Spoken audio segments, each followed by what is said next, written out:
Welcome to the Parenting with Impact podcast with your hosts Elaine Taylor-Klaus and Diane Dempster, co-creators of ImpactParents.com, an online community, award-winning blog, and service organization helping parents all over the world to raise complex kids become capable, independent adults.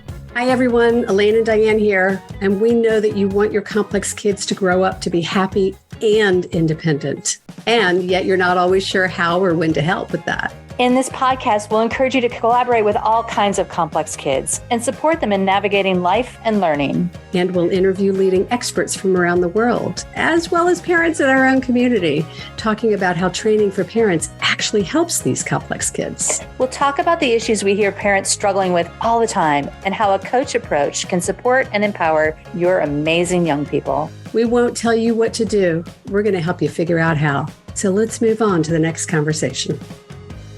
Welcome back, everybody, to another conversation in the Parenting with Impact podcast. This is going to be a really fabulous conversation, I know, because I know these two guests pretty well.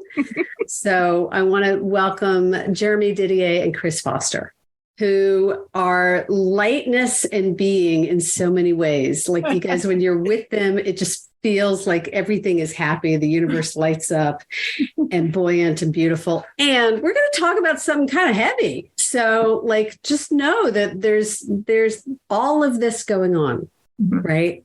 Yeah. So we are here today to talk about ADHD and addiction and complex issues and addiction. Yep. And while it's a heavy topic, we're going to hold it lightly. Right. Jeremy, you and I have known each other a long time, and we've talked about this topic a lot over the years because we all have this kind of understanding and theory about the relationship between ADHD and addiction, and maybe some ways in which the ADHD and addiction communities don't understand it as well as they might. So we'll see what we get into today. But I want to thank you both for being here and having a really authentic conversation. Absolutely. So excited to be here. Super important. Thank you. And let's start by telling us, like, what brings you here? Why is this a conversation that you want to be part of or have reason to be part of? Jeremy, let's start with you. Wow. A great question. I think in my personal and my professional life, I have seen too many situations where people have had undiagnosed ADHD and they've tried to self-medicate or figure out a way to balance their brain and act normal. And unfortunately, they eventually cross that line over into addiction and they still have ADHD. And so then they're trying to manage ADHD and addiction. And they find out that if, maybe they've been diagnosed or appropriately managed as a kid or even as a young adult, they wouldn't be in the situation that they're in now. And the link between addiction and ADHD is pretty well established, but the consequences are devastating. I work in the jail sometimes, and I work with people who end up in the system because of things that have happened to them. And it's horrible to know that if someone had gotten the help and the treatment that they needed sooner, they may not have been in the situation. And so anything that I can do to make people aware of the connection and aware of what they can do to help so that their kids don't end up in the same situation, I'm all on board for that. Yeah, Chris, what beautiful. about you? Yeah. So I'm a teacher. And I've watched kids that have the unmanaged ADHD or undiagnosed ADHD go down that scary path. And a lot of my students right now are in their late 20s and early 30s and just struggling to get sober. It has been gut-wrenching to watch on some of them because when they go down the slope, it's a pretty fast descent.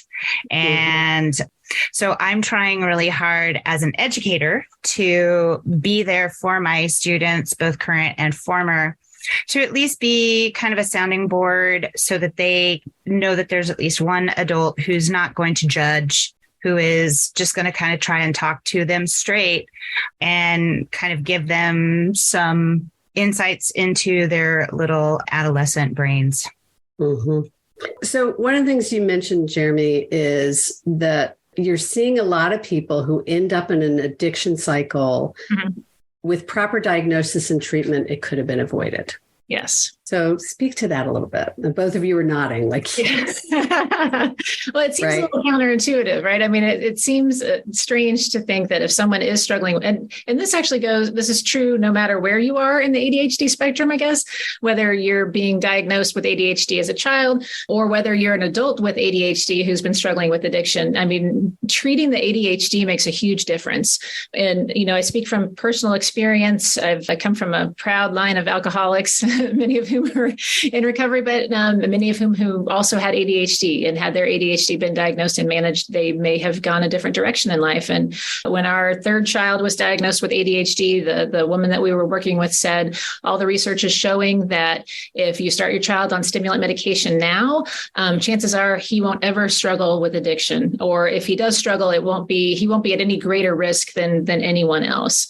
And that the stimulant medication can actually help prevent the risk of developing addiction later in someone with ADHD, particularly when there's a genetic history of addiction in the family.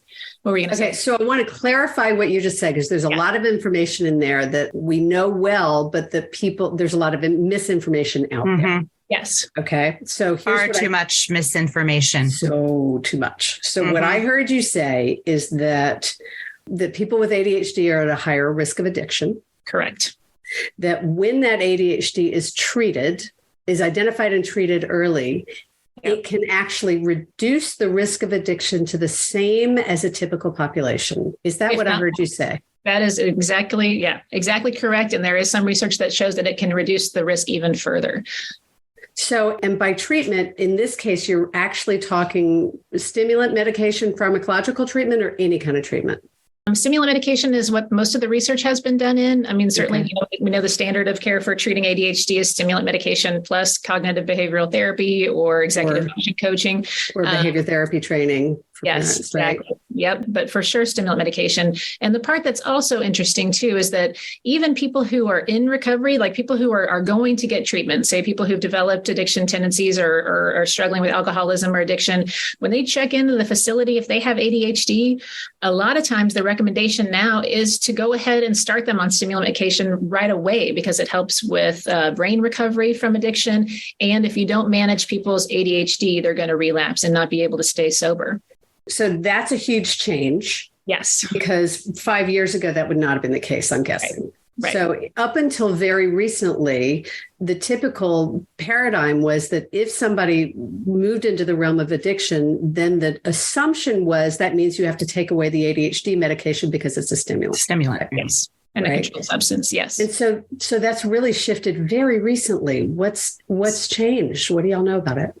I mean, more research has been done, and it's hard to get research done because there's a lot of drug companies that are really not in a huge hurry to give people in treatment who are already struggling with addiction, drugs to try. But it really does work. I mean, several recent studies have shown, like I said, like a 70% improvement in cognition for people who are checking into treatment. Always needs to be a long-acting formulation. They don't recommend starting on short-acting because it impacts the body differently than long-acting stimulants do. But I just think 70%. That's not a small number. That's super. And I don't throw it out lightly. I'm on data. So, and we'll put data in the show notes to make sure everybody sees what we're talking about here. Sure. So let's talk a little bit about what happens when you treat someone for ADHD. What's the assumption about why that improves outcomes for addiction? So, for example, I teach high school. If I have a student who was medicated when they were in elementary school, but they stopped taking it because they didn't like how it made them feel, or they were having appetite issues, or, any of the other side effects. Growth, except puberty. Right. I know. I'm just going to throw that word out. Right. Puberty. Your brain chemistry changes. Yeah. As your brain chemistry changes, your medications tend to need to be changed too. So if you can continue a course of action where you find one that is better for your particular level in wherever you are in development, I will see a huge change as a teacher. As a teacher and with parenting, right? If you're doing parenting behavior therapy or therapy treatment, you're going to have a much higher success rate, both academically and socially, But the whole thing is you've also kind of dodged the addiction bullet. Again, I teach high school. Those are the years, the 14 to 25. That's when everyone is experimenting. In my particular city, we have a fentanyl problem. Mm-hmm. You're experimenting, you get one bad pill and you're gone. That's it. Mm-hmm. And I've already lost 6 former students to fentanyl overdoses. Wow. And I talk to my students openly. Mm-hmm. I'm like, you do not know where this is coming from. You do not understand. It is like literally, and I teach culinary, so I can literally go get a grain of salt and show them how small, that fentanyl can do. So if I'm honest with my students and I talk to them about this because they've had a family member that this has happened to. If we can keep the kids at least open to the thought of treatment for their ADHD instead of, okay, now you're in high school, you don't need it anymore. Mm-hmm.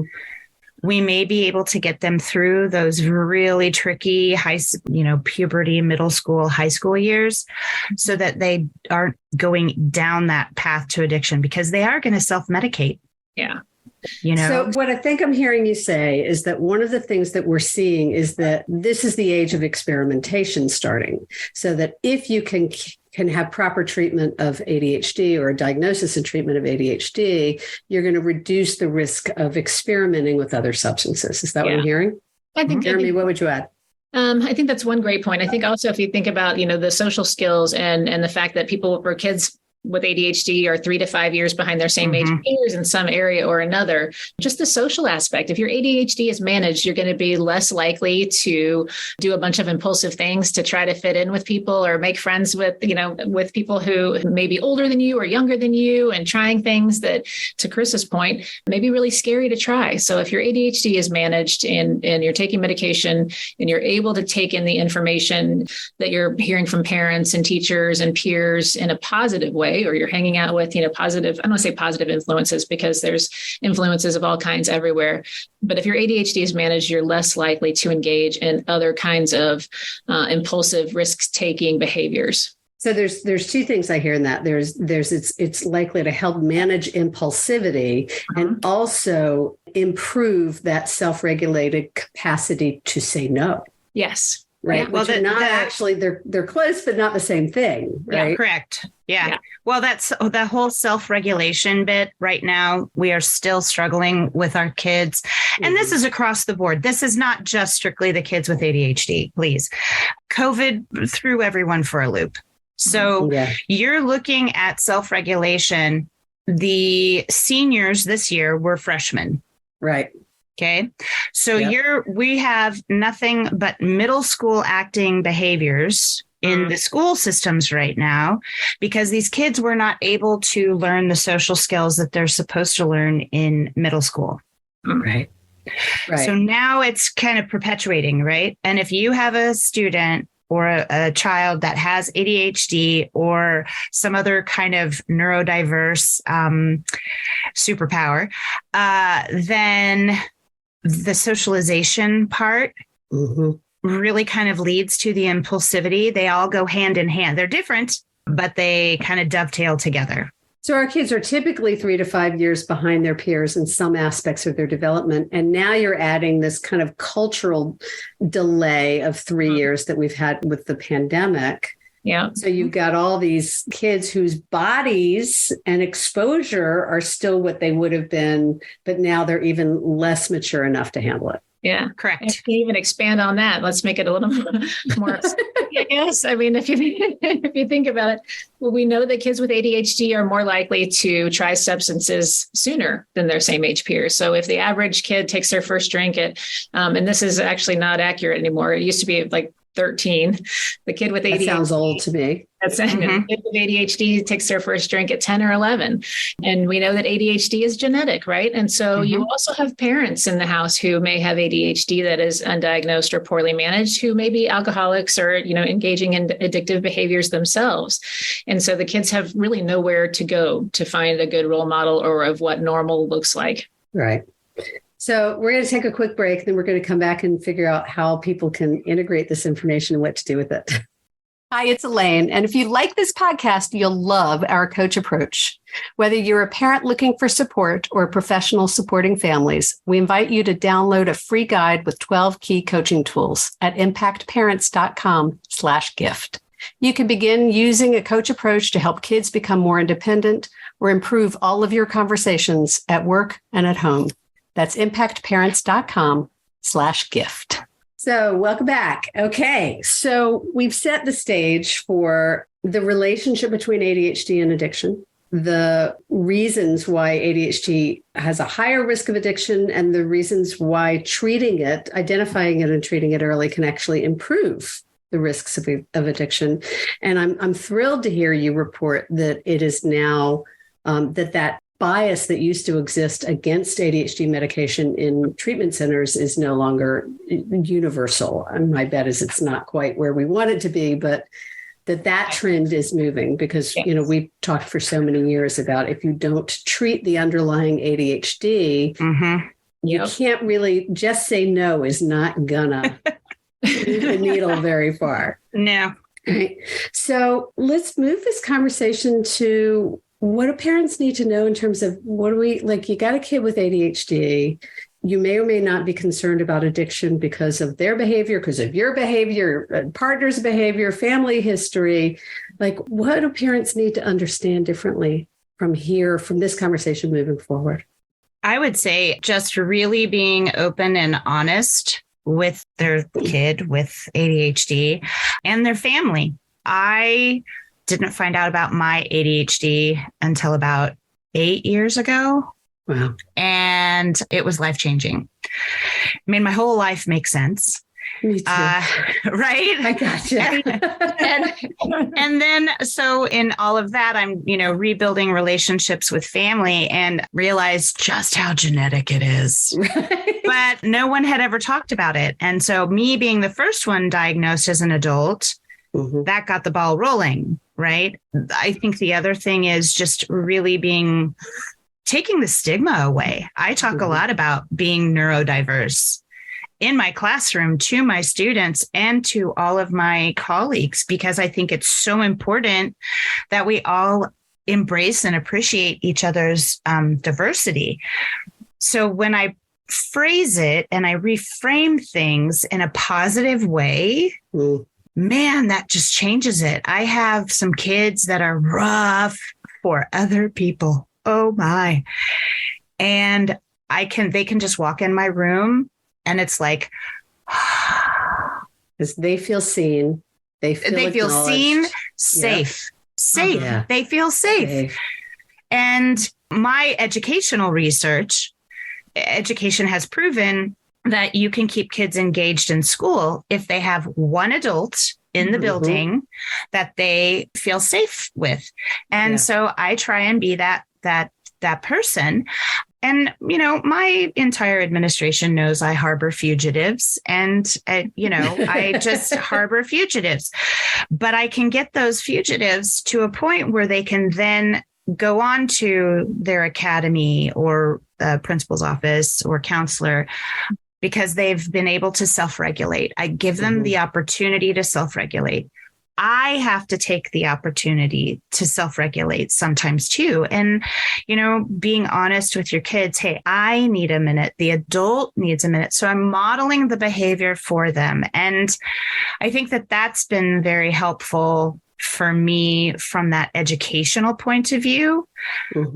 Ironically, my son does not have ADHD, which is a little bit interesting to me, but he is neurodivergent. So, it is what it is. But so be open and honest, take the stigma away, demystify it, help kids feel seen, safe, and trusted. Jeremy, what would you add?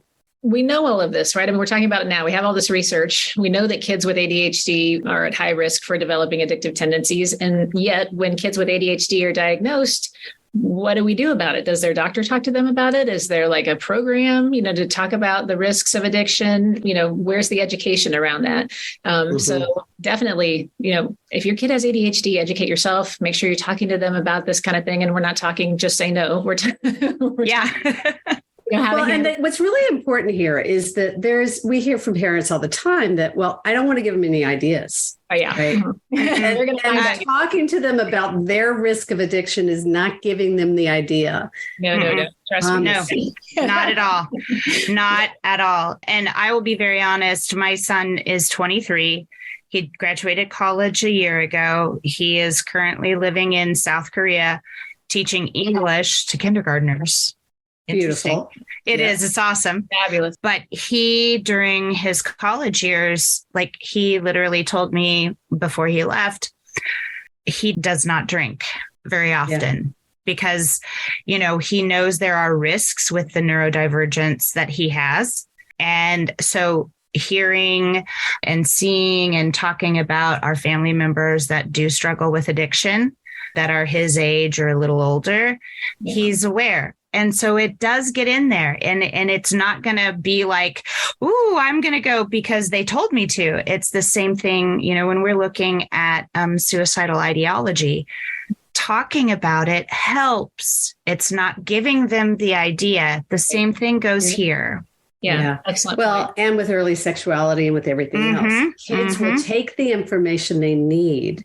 Right. And we don't realize they're listening as much as they really are. We don't realize they're paying attention as much as they really are. Yeah, absolutely. Jeremy, what were you at? Well, two things. I mean, to your point, kids will find the information that they need and are searching for. And I'd much rather it come from someone who's educated about these kinds of things than they go out and find source. Their friends, Yes. And then, as I say this all the time to my clients, if you treat the parent's ADHD and the parent's addiction or substance use, disorder, things just get better. And so, it's not enough to just talk to your kid and make sure they're treated. If you're an adult with ADHD, diagnosed or undiagnosed, get diagnosed. And if you're struggling with, substance use disorder or addiction challenges, then get treatment for that too, because lots of studies show that if you just make the parent with ADHD better, the whole family gets better. And addiction is a family disease. It impacts everyone in the family.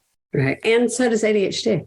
Yeah. Right. Exactly. I mean, it's whether everybody has it or one person has it, it has an impact on everybody else. Yes. As I was hearing you talking, I was thinking about, so when my son was in high school, he took a neuropsych class and ended up doing all of this research on drugs. Mm-hmm. And I had family members who were like, why are you letting him do that? All of the judgment and all of the shame. And I'm like, are you kidding me? He's doing a deep dive and learning all this stuff and researching it. And at one point he looks at me, he's like, okay, well, at least here's what you need to know, Mom. I don't want to die. And I want to know what this stuff is. Yeah. Right. And the better informed they are, the better informed their choices are going to be. Exactly. Absolutely. Right. And so we want to trust that they have the capacity to make good choices. We want to cultivate that capacity. And let's be serious. At some point, they're going to be making those choices. So we really want to foster the decision-making and problem-solving skills. Yes, exactly. Rather than just saying yes, no, or putting consequences in place, which is often in that way a euphemism for punishments. We really want to be helping them think about these issues and inviting them to see themselves as serious in thinking about these issues. Not just what I'm hearing you saying, not just about addiction, but also about how do you want to manage your ADHD? What is important to you about this? And when we can take away that stigma, then we can take away the tendency to say, stop talking to me about ADHD. Right? Because often when we do it so much, it's our agenda. And what we're really talking about in this conversation is helping it become their agenda. Right? Well, and self-advocacy from a teacher's point of view, if I have a student that is open and honest with me, as I am open and honest with them, I try really hard to model the behavior I would hope that the kids would show me. So I have a very respectful classroom. I don't have any behavioral issues. I have a kid that has a bad day, but if they're having a bad day, they tell me and I leave them alone. because I'm space. Right. Yeah. And so being able to do all of that and have that and give them those opportunities to truly come into their own. That for me is what it's about. I mean, I wish there was a way that we could get the diagnosis process so that it was not so expensive and so hard to it is a lengthy process. It is a complicated diagnosis. It really is. You have to really be willing to stick to it and go through all of the phases, if you will, of the diagnosis process. And that, I think, if we can somehow make it so that it's not so scary for parents, that would be helpful too. Agree. So we have to wrap up this conversation. As interesting as and important as it is. It's so important. We had talked about, I'd said, how do people find out more about this or about you? Mm-hmm. And the first thing you said is I send them to you, right? To Impact Parents. So we'll put some links on Impact Parents. So I appreciate that. Of course. And what we'll do, is there anything else, or do we want to just sort of tell people we're going to put some links in the chat for AA and NAMI and Impact Parents and recovery links and that kind of thing? Is there anything else? I think those are probably the most helpful ones right now. Okay.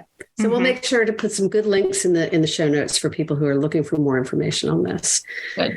And I want to come back to each of you and ask you, is there anything else you'd like to share with the listeners today? Either something you want to kind of come back to and really highlight, or what you hope parents will take away from today. Chris, can we start with you? Sure. I really, for starters, very honored to be in this company. I positively adore both of you. And I really just the open and honest communication. I think that communication piece, we have to do all of these things together. And if we have open communication, so much more can be accomplished when the parent is able to talk to the teacher and the teacher is able to talk to the parent and the student gets their voice in there so that they're truly heard. A lot of the kids will tell me that, they just don't feel heard. And I think that for me is really one of the big keys for me. Beautiful. Yeah. Thank you. Jeremy, what about you? I too adore both of you. So thank you for inviting me to be here. I think the things that are kind of yelling in the back of my head are it's never too late. It's never author's message. It's never too late to get treatment. It's never too late to make life changes. And we didn't dig too much into the recovery piece of it, but if you're an adolescent or a young adult that's trying to stay sober and is experiencing challenges, in the recovery community, that can be challenging to navigate as well. And I just want to remind people that there are thousands of ways to get and stay sober these days. And so if the one that you're working with right now is not working for you, change the channel, find a different one, because most cities, and now with COVID too, one of the good things about COVID is that there are recovery meetings around the clock on Zoom around the world. You can always find one. If you don't like the one you're in, go to a different one, because that can be a little tricky to navigate sometimes as well. And so that's something that we probably do want to talk about in the future. But for now, it's never too late. There's always a chance to get help. Beautiful. And I'm going to probe one more on that one, if you're okay with that, because we haven't talked about that a lot. And I love that notion that there are thousands of ways to get recovery support. If someone has ADHD and is running up against the obstacle of support that allows them to continue to manage their ADHD, what advice do you have? Find a different meeting. Meeting or a different provider, I'm guessing. Because there are definitely providers and physicians who still have this notion. Yeah. But there's like we said at the beginning, we there is much work still to be done. There are people who still believe that, you can't prescribe stimulant medication to people who are struggling with addiction issues. And there are recovery groups out there who will tell you that if you're taking medicine, that you're not sober, that you can't take medicine and be sober. Yeah. And I have kids coming out of treatment centers who were not allowed who were not treated for their ADHD in a treatment center. Right. Yeah. Right. No, that happens. And it's really unfortunate that we don't have, I guess, more progress, across the board there, but there are enough people out there who are educated. And if you are running into brick walls, then, reach out to us, reach out to. Absolutely. Yep. We'll connect you. We'll direct you. We'll send you in the right direction or a new direction. Yes. I think your right direction. The conversation, just continuing to have the conversation over and over and over again, because the more you have it, the more people hear it. The more people hear it, it's an ongoing thing. And if I have to be the cheerleader, I will be the cheerleader, because there's far too many, people at risk right now. And, that's why we're here. That's why we're doing what we're doing. And beautiful. Thank you. I love it. So we always end our sessions with a favorite quote or motto. Do you have a quote or motto that you want to share? Okay, I'm going to do mine. Okay. Go for it. So this has been my teaching motto for my entire teaching career. So 25 years or whatever.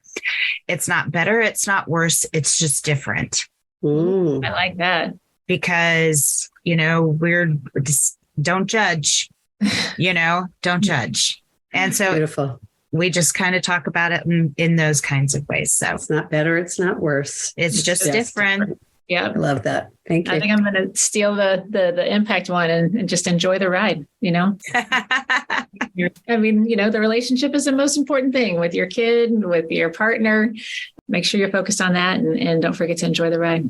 Yeah, it's beautiful. And those of you who don't know, when we first started Impact Parents or Impact ADHD at the time, our tagline was enjoy the ride. And we had a lot of parents who didn't even believe it was possible.